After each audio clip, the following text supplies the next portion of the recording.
성경 말씀 봅시다. 마가복음 4장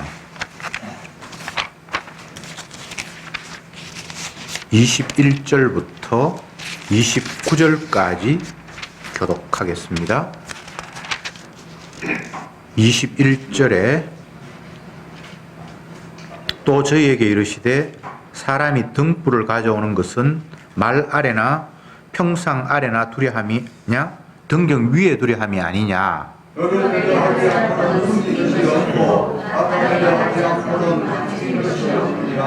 들을 귀 있는 자는 들으라.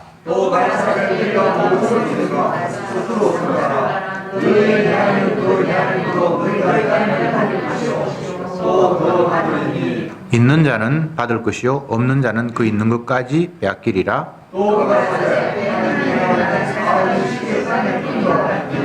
저가 밤낮 자고 깨고 하는 중에 시가 나서 자라되 그 어떻게 된 것을 알지 못하느니라.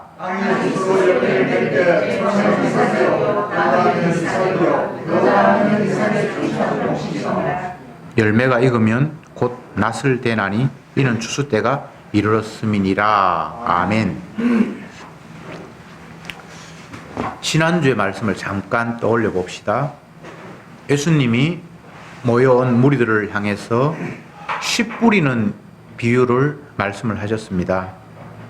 농부가 씨를 뿌리는데 어떤 건 길가에 떨어지고 어떤 건 돌밭에 떨어지고 어떤 건 가시떨기에 떨어지고 또 어떤 건 좋은 땅에 떨어졌다.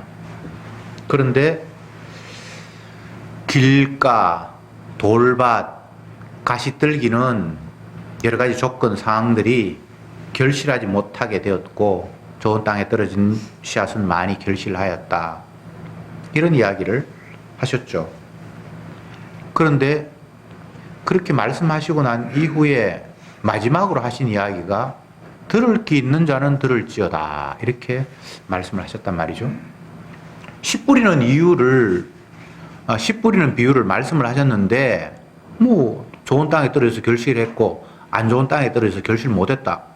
뭐 그건 다 이해할 수 있는 것 같은데 예수님이 들을 귀 있는 자는 들을지어다라는 말을 마지막으로 하셔서 굉장히 이게 애매하단 말이죠. 그러면 그 이야기 같은 나라 사람인데 뭐 외국어 하는 것도 아니고 뭐 어려운 굉장히 어려운 이야기 하는 것도 아니고 뭐 평범한 이야기를 했는데 왜 마지막에 들을 귀 있는 자는 들을지어다라고 말씀하셨는가? 그래서 이제 사람들은 떠나가고 예수님과 제 아들이 있을 때에 제 아들이 예수님께 물었습니다. 씨 뿌리는 비유를 말씀하셨는데 그게 도대체 뭘 이야기를 하려고 하신 겁니까? 라고 이렇게 물었어요. 그럴 때 예수님이 이제 충격적인 이야기를 하셨죠. 내가 비유로 말을 한 이유는 그들이 듣고 깨닫는 것을 막기 위해서 들어도 무슨 말인지 모르고 봐도 알지 못하도록 하기 위해서 내가 일부러 그렇게 했다. 이렇게 말씀을 하시고 너희들은 알아들어야 되기 때문에 내가 또 설명을 한다 하면서 뭐 씨는 이렇고 저렇고 하는데 뒷부분에 해석하는 이야기나 앞에 뭐 사람들에게 한 이야기나 뭐 큰 차이가 없어요. 그게 이제 지난주에 본문이었습니다. 근데 이제 그 본문과 연결돼서 오늘 본문을 이제 보면 이제 등불 이야기를 합니다. 사람들이 등불을 켜는 이유는 나무 밑에나 어디에 숨기기 위해서 등불을 켜는 건 아니잖아. 등경 위에 두고 많은 사람들에게 비추기 위해서 등불을 켜는 거잖아. 라고 예수님이 말을 먼저 던지셨습니다. 그러니까 이것은 지난주에 말씀하고 연결시켜서 생각해 봐야 되는 것이 예수님이 뭔가를 말씀을 하셨는데 그것이 비유로 말씀을 하셨고 들을 귀 있는 자만 듣는다라고 말씀을 하셨고 반대로 들을 귀 없는 자는 못 듣도록 하기 위해서 내가 일부러 그렇게 말을 했다. 그러면 사람들은 예수님의 말씀은 못 듣게 하려고 구원 못 얻게 하려고 하는 것이 목적인가? 이런 생각을 우선 할 수 있잖아요. 근데 오늘 본문에 보면 등불을 밝히는 이유는 많은 사람들에게 비추려고 하는 거지 말 아래나 뭐 평상 아래 두려고 하는 거 아니지 이렇게 이야기함으로 말미암아 또 앞부분의 생각을 헷갈리게 만드는 거예요. 예수님이 빛이에요. 예수님이 등불이에요. 그럼 등불이 비춰지는 이유는 그 빛을 통해서 뭔가 혜택을 보게 하기 위함인 거 맞아요. 그런데 다 혜택을 보느냐? 그건 아니죠. 예. 우선 그 정도로 이제 이해를 하시고 오늘 본문으로 다시 넘어가 봅시다. 등불은 비추기 위해서 피워댄다. 그렇게 말씀하셔놓고는 그 다음에 드러내려 하지 않고는 숨긴 것이 없고 나타내려 하지 않고는 감추인 것이 없느니라. 이게 뭐 말이 조금 어려운 것 같은데 쉽게 말씀을 드리면 숨긴다, 감춘다, 이와 반대로 드러낸다, 나타낸다 이렇게 이제 서로 대꾸 반대되는 말씀이 있는데 나타낸다는 것은 나타난 사람, 보인 사람에게는 그게 나타난 것이 되지만 그렇지 않은 사람에게는 나타나 봐야 여전히 숨긴 것과 똑같은 거예요. 이게 말이 좀 어렵죠?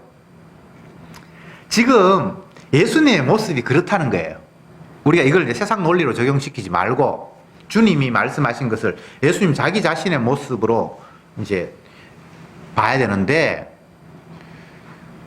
원래 등불은 많은 사람들이 비추게 하기 위해서 등경 위에 두는 게 당연한데 예수님이 지금 빛이 되어서 빛을 비추고 있어요.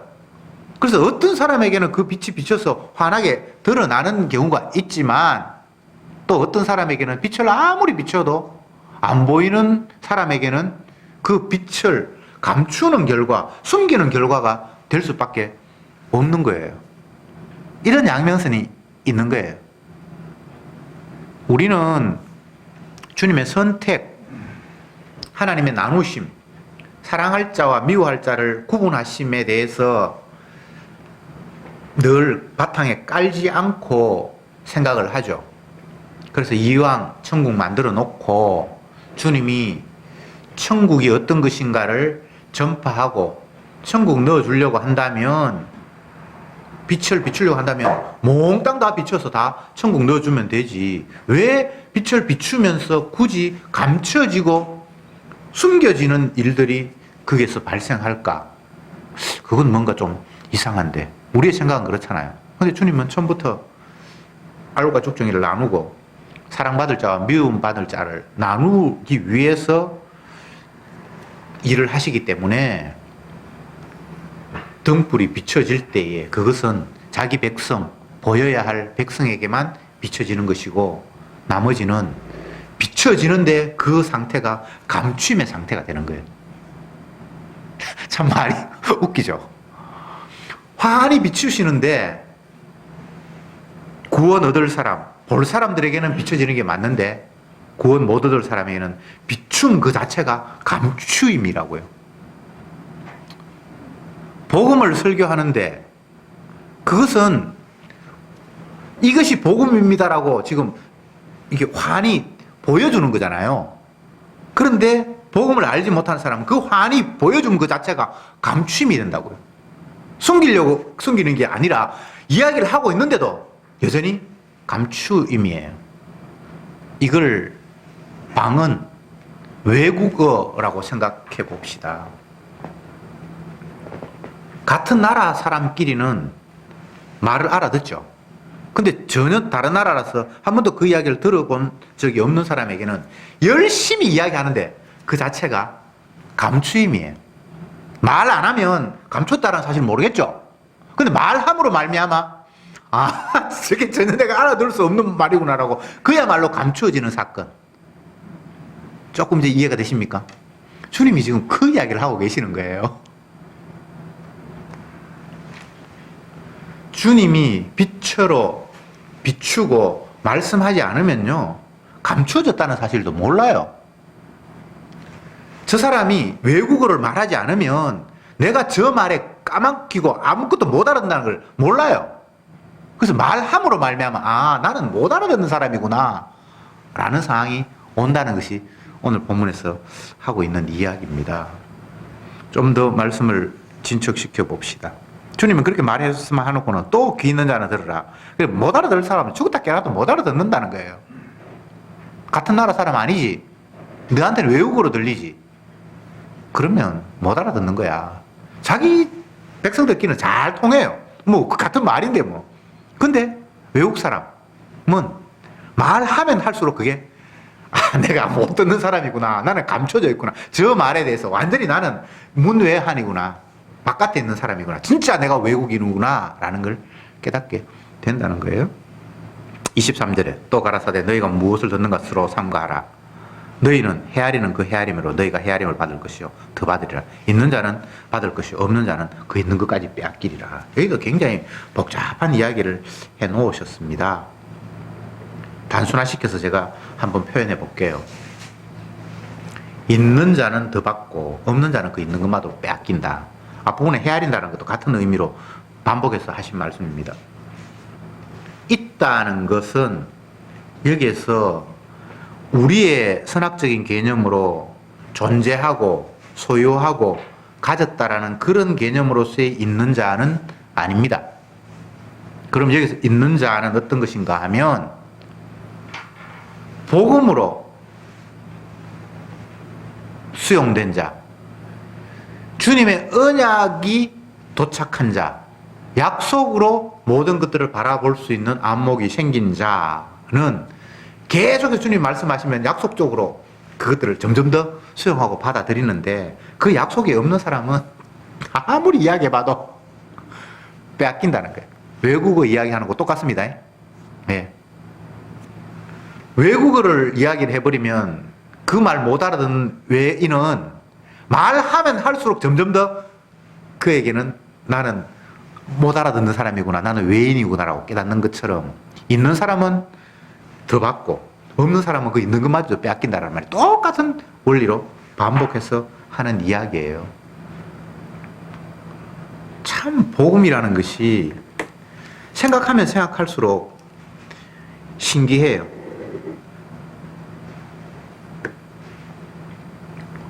세상적인 원리에서는 있으면 뭐 있기 때문에 더 받는다라는 게 큰 의미가 없어요. 없는 사람에게 뭔가 주어지면 대단한 거잖아요. 근데 주님의 나라에서는 있는 사람은 더 받고 없는 사람은 있는 것만이도 홀딱 빼앗겨버린다. 마치 뭐 빈익빈 부익부처럼 이렇게 느껴지잖아요. 세상 사람들은 빈익빈 부익부를 별로 좋아하지 않아요. 있는 사람은 그럼 있으니까 됐고 없는 사람한테 있는 거를 주면 같이 다 적당하게 소유하고 이제 이게 우리의 보편적인 상식인데 하나님 나라는 그렇지 않아요. 있는 사람 더 받고 없는 사람 있는 것만 해도 빼앗아 버린다. 그러니까 알아들을 사람은 알아듣고 못 알아들을 사람은 아무리 말하면 말할수록 더 많이 말하면 더 많이 모른다는 사실이 그냥 밝혀진다는 거예요. 이 확연히 구분된다는 거예요. 말 안 하면 저 사람이 우리나라 사람인지 다른 나라 사람인지 잘 구분이 안 돼요. 얼굴이 완전히 다르면 모를까. 뭐 그렇지 않은 이상은 말을 할수록 이 사람은 우리나라 사람이야. 이 사람은 남의 나라 사람이야가 밝혀진다는 거예요. 그게 예수님이 지금 자기 자신 하는 일 속에 표면화되고 분명히 드러나고 있다는 겁니다. 그 다음에 26절에 보면 또 가라사대 하나님의 나라는 사람이 씨를 땅에 뿌린과 같다. 이렇게 이야기를 하고 있습니다. 계속해서 주님은 하나님의 나라에 대해서 이야기를 하셨습니다. 4장 앞부분에 1절부터 19장까지도 19절까지도 20절까지도 하나님의 나라에 대해서 이야기를 했습니다. 또 여기에도 여전히 하나님 나라에 대해서 말씀을 합니다. 지난주에 본문에서 씨 뿌리는 비유를 이야기했을 때 그게 하나님의 나라는 이와 같다라는 겁니다. 오늘은 하나님 나라는 씨가 땅에 뿌려지는 것과 같다. 약간 뉘앙스가 다르죠. 오늘 말씀을 계속해서 전개해 봅시다. 하나님 나라는 씨를 땅에 뿌리는 것과 같다. 그래 놓고는 하시는 말씀이 씨가 뿌려지고 난 이후에는 어떻게 자라는지 모른다는 거예요. 그렇잖아요. 씨 자체가, 땅 자체가 생명력을 발휘해서 결과적으로는 싹이 나고 열매 맺잖아. 하나님 나라 이런 거야 라는 거예요. 예수님 자체가 하나님 나라예요. 예수님 자체가 복음이에요. 이 땅에 오셨어요. 그게 땅에 씨가 떨어진 거예요. 그러면 어떻게 결실을 맺는가는 너희들은 알 수가 없어. 씨가 어떻게 자라서 어떻게 결실하는지 너희들이 아니? 모르지. 너희들은 밤낮 자고 쳐다보고 하는데 씨가 땅에 떨어져서 싹이 나고 줄기가 나고 열매가 맺는 거야. 하나님 나라는 이와 같은 거야 라고 말씀을 하신 거예요. 우리는 뭔가를 행했을 때 그에 대한 결과를 예상하고 기대하고 그것을 사모하게 되죠. 예를 들어서 복음을 전한다고 하면 내가 열심히 전해서 저 사람이 복음을 깨닫고 구원 얻었으면 좋겠다 이런 마음을 갖죠. 예수님이 제 아들과 함께 다니면서 권능을 행하기도 하고 또 그에게 능력을 주어서 복음 전하라고 둘씩 짝을 지어 보내고 12제자를 불러서 사람 낚는 어부가 되게 하셨고 이렇게 됐을 때 제 아들의 입장에서는 주님께서 땅끝까지 복음을 전하라고 했으니까 구원의 복음을 전해서 그들이 회개하고 구원을 얻고 하늘나라에 갈 수 있는 생명이 됐으면 좋겠다라는 이런 생각을 하죠. 근데 제 아들이 어떤 일을 할 때에 복음 전할 때에 자기들이 생각할 때 결실이라고 느껴지는 그런 결과가 오는가 하면 그렇지 않아요. 오히려 반대로 비판하죠. 뭐 저런 이야기를 해. 우리가 아는 하나님은 그런 하나님이 아니야. 네가 지금 그 기쁜 소식이라고 전하지. 내가 들을 때는 그게 진짜 불쾌한 소식이야. 입 닫아. 어디 복음도 제대로 알지 못하고 율법도 모르는 것이 사기치고 있어. 이런 반응을 보이고 있다 이 말이죠. 지금 제 아들뿐만 아니라 예수님이 복음을 전하는 현장에서도 그런 분위기가 지금 팽배해지고 있잖아요. 그랬을 때 사람들은 어떤 이해를 갖습니까? 이건 뭔가 좀 잘못됐어. 제대로 된 복음이라면 결실을 제대로 맺어야지 이런 생각을 할 수 있잖아요. 내가 제대로 복음 전했고 내가 정말 예수님의 진리를 전했다면 그에 대한 어떤 반응이 제대로 나타나서 결과가 맺어져야 되는데 너희 교회들이 진짜 복음 전하는 교회라면 교회가 반드시 사람 모일 것이고 부흥할 것이고 교인들이 바뀔 것이고 뭐 이런 결론, 이게 인간들의 상식이잖아요. 근데 오늘 말씀을 보면 그런 거 기대하지 말라는 거예요.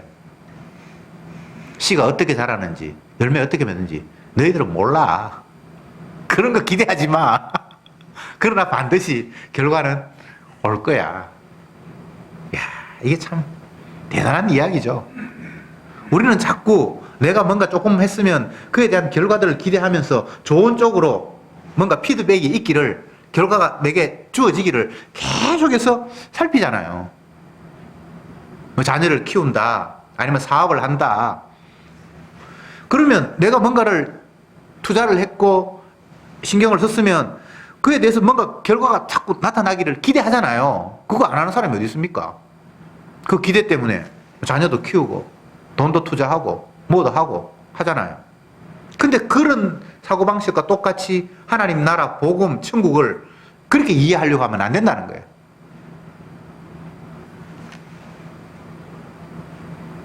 잘하고 열매 맺고 하는 거는 너희들이 몰라. 어떻게 돼서 그렇게 되는지 너희들은 아무도 몰라. 주님께서 그렇게 하실 거야. 그러면서 오늘 말씀 중에 29절 마지막에 보면 열매가 익으면 곧 낫을 대나니 이는 주수 때가 이르렀음이라. 결과적으로는 열매가 맺히게 되고 그렇게 되면 추수를 하게 된다. 이렇게 주님이 말씀하셨습니다. 이 모든 일이 지금 예수님 자기 자신의 일이라고 말씀을 하고 있어요. 우리는 성경을 읽으면 이것을 통해서 내 위치를 선정하려고 합니다. 아, 이렇게 말씀하시면 내가 어떻게 해야 되지? 이렇게 해야 되겠네? 계속해서 우리는 말씀을 읽으면서 나를 중심으로 해서 이 말씀을 읽고 해석을 합니다. 근데 성경에는 그걸 용납하지 않아요. 씨 뿌리는 이야기를 하시면 나는 좋은 땅일까 나쁜 땅일까 자꾸 이런 식으로 나는 내 중심으로 뭔가를 해석을 해요. 근데 그런 해석을 주님이 용납하지 않아요. 그러니까 세상이 이런 거라는 거예요. 이게 하나님께서 다스리시는 하나님의 나라의 모습이고 세상이 이렇다는 거예요. 열매? 니들이 왜 걱정하는데? 열매는 몇 개 돼 있어. 크게 맺었다, 작게 맺었다. 그런 것도 네가 신경 쓰지 마. 누구는 구원 얻고 누구는 못 얻고. 왜 그게 네가 신경 써? 주님, 우리 다 가족이잖아요. 누가 네 가족이면 형제인데? 가족이 아니라는 거예요. 형제가 아니라는 거예요. 주 안에서 형제가 따로 있다는 거예요. 왜 네가 엉뚱한 일에 신경을 쓰냐는 거예요. 주님의 말씀을 성도들은 결과적으로 인정할 수밖에 없습니다. 하나도 틀린 말이 없어요. 은혜 안에서 다 맞는 말이에요. 언약 안에서 단 한 구절도 주님이 거스리는 말, 논리적으로 안 맞는 말씀을 하신 적이 없어요. 그런데 우리는 자꾸만 주님 중심이 아니라 나도 모르게 내가 중심이 되어서 내 입장에서 이 말씀을 수용하려고 하다 보니까 자꾸만 걸림돌이 생기는 거예요. 주님, 구원도 있고 심판도 있는데 내가 만약 구원 아닌 심판 쪽으로 가면 어떡합니까? 이런 식으로 나를 그 안에 집어넣는 거예요. 내가 태어나기도 전에 주님은 이미 세상을 만드셨고 언약을 주셨고 계획을 다 설정하셨습니다. 멸망할 자, 구원할 자 다 정하셨어요. 그래서 주님의 계획대로 모든 것이 되어간다는 사실을 보여주기 위해서 주님이 세상을 쭉 펼치고 있습니다. 진행시키고 있어요. 이렇게 진행이 되다가 잘하면 좋은 결과가 나오고 잘못하면 나쁜 결과가 나온다라는 이런 인간적인 생각이 아니라 이미 결과가 선포된 후에 주님의 말씀이 틀림없이 맞다라는 사실을 보여주기 위해 세상을 지금 운행하고 계신다고요. 우리는 이미 결과를 다 알아요. 주님이 창조하실 때 다 말씀하셨어요. 그래서 나중에 기다려보고 그거는 말이 안 돼요. 이미 다 말씀을 하셨는데 뭘 기다려봅니까? 지금은 주님이 선포한 말씀이 얼마나 신실하고 분명한가를 계속 확인하는 거예요. 아, 그렇네. 마지막에도 역시 그랬네. 그거 말고는 다른 세상이 없어요. 그래서 성도는 언약 안에서 이미 모든 것을 다 받았어요. 다 알아요. 그러니까 초조한 게 없죠. 그러나 주님의 언약을 믿지 못하는 사람들은 되어가는 과정이 어떻게 되느냐에 따라서 결과가 달라질 것이라고 생각하면서 아직도 결과는 미래의 일이라고 여기기 때문에 불안한 거예요. 이렇게 안 되고 저렇게 되면 어떡할까? 그 결과를 아는 사람들은 불안할 게 없는데 결과를 모르면 불안한 거예요. 마치 스포츠 중계방송을 이미 끝났는 거 재방송 보는 거하고 똑같은 거예요. 이게 생방송이면 아직 결과를 모르니까 이길지 질지 조마조마한데 재방송 보는 사람들은 결과 다 알잖아요. 그 성도는 세상을 재방송 보면서 살아가는 거예요. 그래서 초조한 게 하나도 없어요. 이미 주님이 약속하셔서 말씀 다 하셨는데 뭘 내가 어떻게 되고 알고 내가 조금 더 노력하면 달라지고 그런 게 아니에요.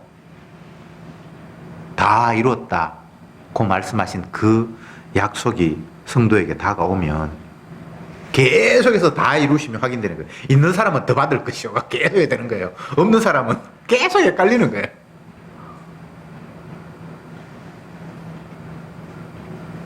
그리고 하나님의 나라, 주님이 이루시는 이 세상은 씨를 땅에 뿌린 것 같다라고 말씀하셔놓고는 너희들은 잠자고 뭐 일하고 하지만 너희들이 엉뚱한 일 하는 사이에도 씨는 계속 자라고 열매 맺잖아. 그 말은 어떤 의미입니까? 하나님의 나라는 네가 어떻게 한다고 해서 되는 게 아니야. 자생적으로 다 되는 거야. 쉽게 이야기하면 인간이 개입할 수 없는 거야 라는 이야기입니다. 주님이 하시는 일을 인간이 뭔가 펌프질을 한다든지 도우는 게 아니에요. 주님은 참관을 시켜요. 성도들은 목격자로, 참관자로 주님의 일에 끌려와요. 왜? 나는 아무것도 하지 않았는데 주님이 홀로 다 하시는군요 라는 그걸 목격하고 증언하라고. 이게 참 놀라운 거죠. 우리가 주님이 하시는 일에 끌려가서 참관자가 안 되면 주님이 다 하셨습니다라는 이야기가 굉장히 힘이 없어요. 별 큰 의미가 없어요.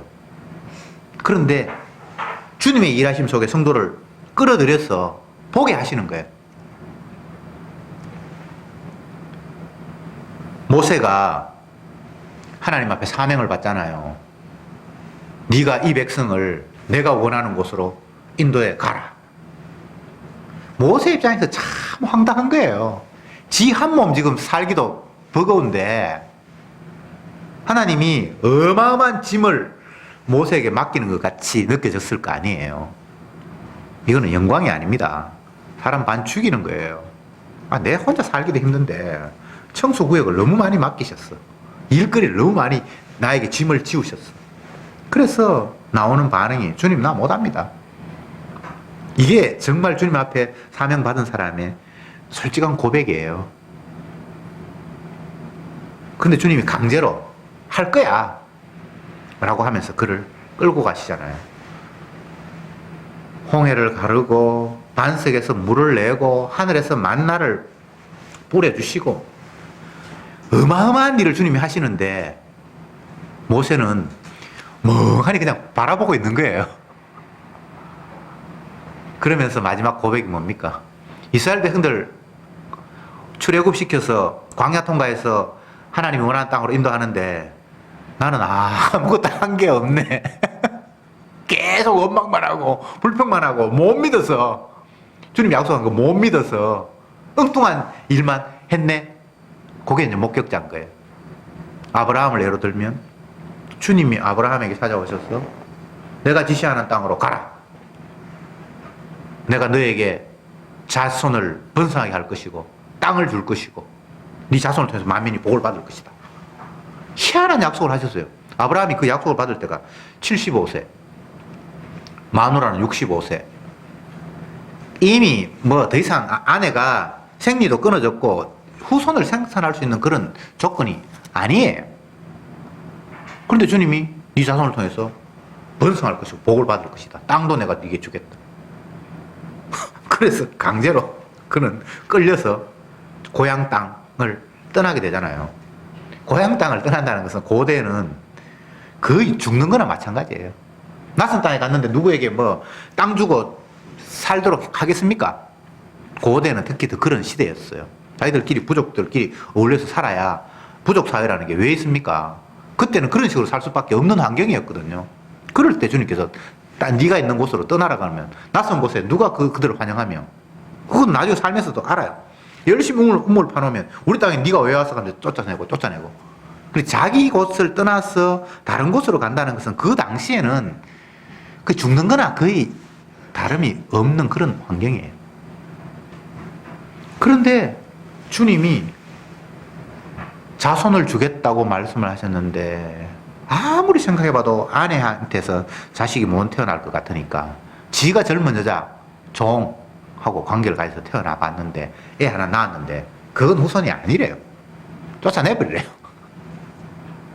이런 식으로 제가 지금 말씀드리는 것의 포인트는 인간들은 주님의 일에 끌려와서 목격자로 있는데 나는 아무것도 했는 게 없네요 라는 그 이야기, 주가 다 하셨네요 라는 그 이야기, 그거 끄집어내는 거라고요. 주여 내가 주의 일 하겠습니다. 그따위 소리 하지 마세요. 주님의 일은 주님이 알아서 하시지 우리가 어떻게 주의 일을 합니까? 죄인이 무슨 주의 일을 해요? 말도 안 되는 소리잖아요. 씨가 스스로 자라나요. 나는 잠자고 있는데 하나님 나라 그렇게 펼쳐지는 거예요. 주님의 나라는 주님이 다 알아서 하시는 거예요. 근데 그 일에 성도를 끌어들이는 이유는 주님의 일은 내가 전혀 할 수 없고 오히려 나는 주님의 일에 방해꾼만 되었군요라는 걸 확인시키려고 우리를 끌고 오는 거예요. 예수님이 12제자를 불렀는데 그 제자를 통해서 복음을 전하게 하시잖아요. 그게 그들이 열심히 복음을 전해서 구원 얻은 사람이 있고 열매 있는 사람이 있다는 이야기가 아니라 우리는 죽었다 깨나도 사람 구원 못하고 복음 못 전하는군요. 근데 주님이 또 하셨네요. 나는 오히려 그 일에 방해꾼만 됐네요. 라는 그 이야기 하라고 주님이 끌어들였어요. 저와 여러분들은 이제 결실 맺으려고 생각하지 말고, 주님 혼자 다 하시는구나. 내가 백날 설쳐봐야 이거는 오히려 주님의 일에 방해만 되고 헛짓했구나. 라는 사실을 계속해서 피워내는 거예요. 그렇게 할 때에 탕감받은 자, 용서받은 자의 은혜가 이제 그게 부각이 되는 거예요. 야, 내가 이렇게 나는 주님의 일에 협조 안 한 정도가 아니라 완전히 방해꾼이었는데 주님이 다 하셨는데 그것도 자기 희생을 통해서 자기 피를 흘려서 일을 다 하셔놓고는 이것을 우리에게 네가 했다라고 말씀하시는구나. 그래서 정작 주님 앞에 구원을 얻고 양의 편에 선 사람들은 이구동성을 하는 이야기가 주님 나는 죄인입니다. 내가 아무것도 한 것이 없습니다. 내가 어떻게 이 자리에 올 수 있습니까? 라는 이런 고백이 결과적으로 나오는 거예요. 그렇게 말하면 하나님 내가 구원해 주겠지. 주님 나 아무것도 한 거 없어요. 나 죄인이에요. 하면 구원해 주겠지. 라는 게 아니라 결과적으로 그런 식으로 주님 앞에 부름받은 사람의 나오는 고백은 주여 나는 죄인입니다. 어떻게 감히 천국이 내게 합당합니까? 라는 이런 반응이 나올 수밖에 없다는 것이 주님께서 하시는 말씀의 맥락입니다. 구원을 얻어요? 그건 우리의 일이 아니에요. 구원은 예수님의 일이에요. 예수님이 이 땅에 오신 목적이 뭡니까? 자기 백성을 저희 죄에서 구원하려 하심이니라. 구원은 주님의 일입니다. 내가 누구를 구원하고 내가 전도해서 아들을 구원하고 마누라를 구원하고 절대 그런 법이 없습니다. 신은 스스로 자라나는 거예요. 그게 스스로는 주님의 일하심 속에 우리가 보니까 내가 안 했으니까 스스로라고 말하는데 그게 다 주님의 일이에요. 아침에 태양이 뜨고 그것도 어폐가 있습니다만 공기가 서늘해지고 비가 오고 내가 안 했으니까 저절로라고 이야기하잖아요. 저절로 자연. 근데 그게 다 주님의 일이에요.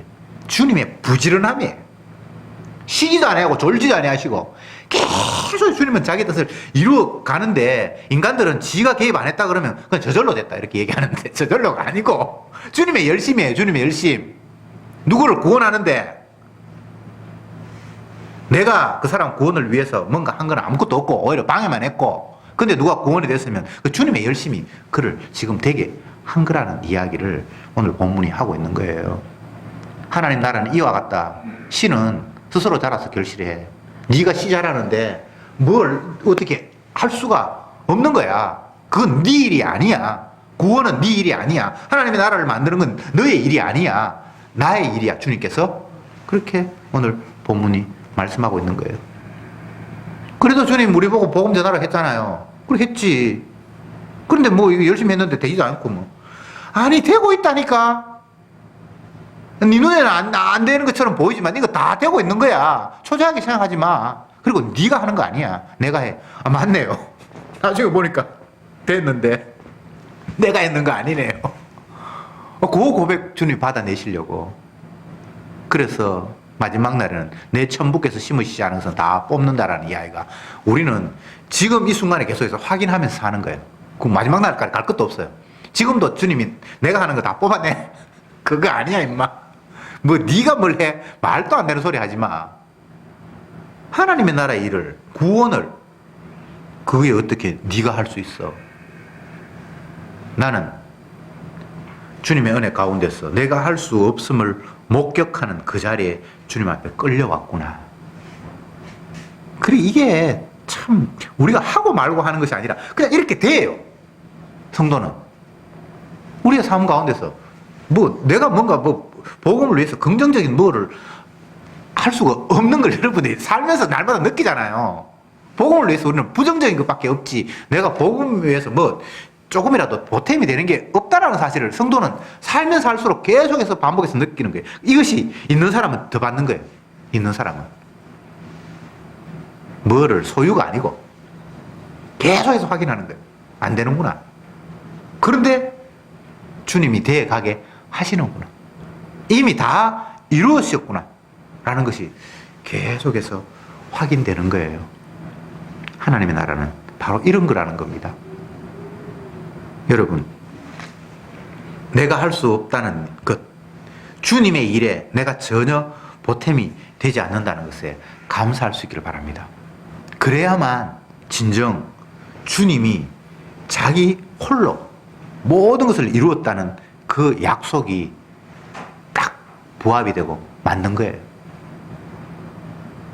주님도 하셨지만 내가 조금이나마 보탬이 되었지 않나요? 라는 것은 약속이 없는 거예요. 그런 약속은 애초에 한 적이 없어요. 이사야는 이렇게 표현했습니다. 여호와의 열심히 이를 이루리라. 주님의 열심 앞에 여러분의 열심을 자꾸 거기에 붙이지 마세요. 그러면 주님의 열심이 오히려 훼손됩니다. 기도합시다. 주님, 감사합니다. 아무것도 아닌 저들을 부르셔서 주님이 일하심을 목격하게 하시고 주님의 일에 우리는 오로지 방해꾼만 되었다는 사실을 폭로시키시고 그럼에도 불구하고 주님의 일은 전혀 차질이 없이 완성되어 간다는 사실 앞에 다시 한번 감사, 찬송 드립니다. 주가 하셨으면 그것이 완벽이고 완성임을 날마다 삶 속에서 고백하면서 살아가는 저들이 되게 하옵소서. 예수님의 이름으로 기도드립니다. 아멘.